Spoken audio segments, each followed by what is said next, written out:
A 72-year-old man involved with an illicit massage parlor in Helena was sentenced today for human trafficking. Judge Abbott sentenced Stephen Kyle Miller to 10 years imprisonment with 5 years suspended. He must also pay a $5,000 fine. According to court documents, Miller and his wife operated Oasis Massage on Cedar Street in 2023 and 2024. Investigators say the business was a front for prostitution activity. A local TSA tip said Miller was seen multiple times escorting women who could not speak English at the Helena Regional Airport, with the women often having large amounts of money in their possession.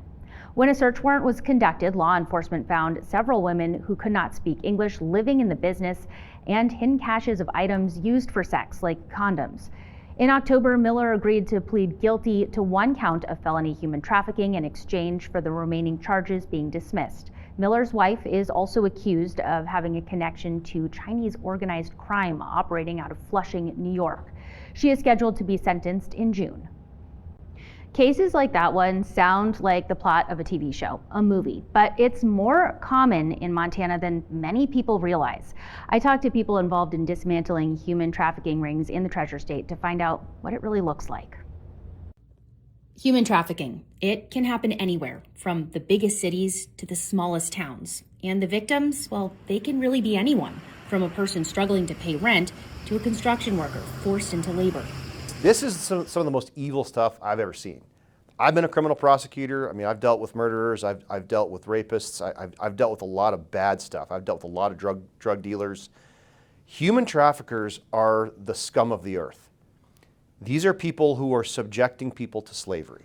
A human trafficking unit was set up at the Montana Department of Justice Division of Criminal Investigation in 2019. We spend time proactively searching out those that are victims of human trafficking, try to recover them from their situations, as well as targeting buyers of human trafficking. The Human Trafficking Unit handles up to 120 cases each year. As the unit supervisory agent, Andrew Yednock sees human trafficking every day. And whether you realize it or not, you have probably seen it too. I would venture to say that almost every person has witnessed a trafficking situation at some level in their day-to-day life. In fact, Oasis Massage, an organized sex trafficking operation disguised as a massage parlor, was operating on Cedar Street in Helena. This is a street that more than 17,000 people drive on each day. While Oasis Massage was shut down in 2024, there are a lot of illicit massage parlors still operating across Montana. If I were to ballpark it, I would say probably close to 50 throughout the state. And 30 to 50 women can be trafficked through a single storefront in just 1 year alone. And they're subjected to rape on a daily basis. The conditions they're forced to live in? Squalor is the best way I can describe it. Oftentimes, like I said, they're either forced to sleep in the massage therapy rooms, or they're sleeping in a back room, 4 to 5 of them in one room.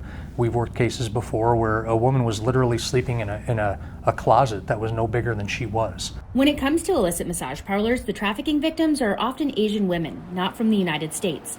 That's because these illegal businesses have ties that stretch far beyond the United States to crime syndicates in China. It's an extremely daunting task to know that we're up against this giant network of this crime that sometimes feels like we'll never be able to get rid of it. One way Montana is fighting human trafficking is by cutting demand for it, going after the customers. House Bill 112, passed during the 2023 legislative session, made soliciting illegal sex acts in Montana a first-time felony. I want to send the message to Johns out there, to Montanans who think it's okay to get online and engage in this behavior. We're going to catch you and we're going to put you in prison. It's no longer a slap on the wrist and a little fine. It's hard jail time now. The Human Trafficking Unit also gained a victim advocate. And there are nonprofits across the state that provide services to survivors of human trafficking. But still, Montana has a long way to go when it comes to victim and survivor services. I mean, frankly, the state of Montana, we're good at some things. We're good at catching bad guys, we're good at prosecuting them, and we're good at putting them in prison.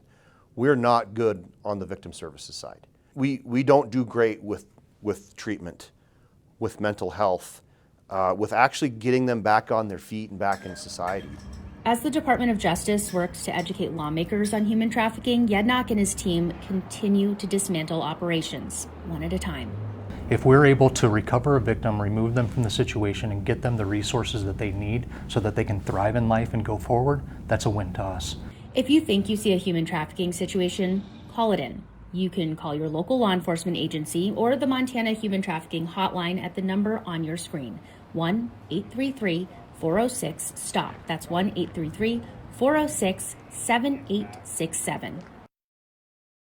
Sex trafficking is just one facet of human trafficking. Another is labor trafficking, and it's something the Montana Department of Justice says is both growing across the state and is connected to organized crime. Labor trafficking in the United States mainly includes situations of debt bondage and forced labor. It is most common in industries like maid and cleaning services, farm labor, and construction work. According to the DOJ, organized crime tends to be involved in labor trafficking in the construction industry in Montana, and it mainly happens in quickly growing areas. Traffickers will often tell victims they can get them a good paying job, but then they control everything about their travel, housing, and food. They also charge the victim for everything, leaving little or no money for the victim. We have more information about labor trafficking on our website.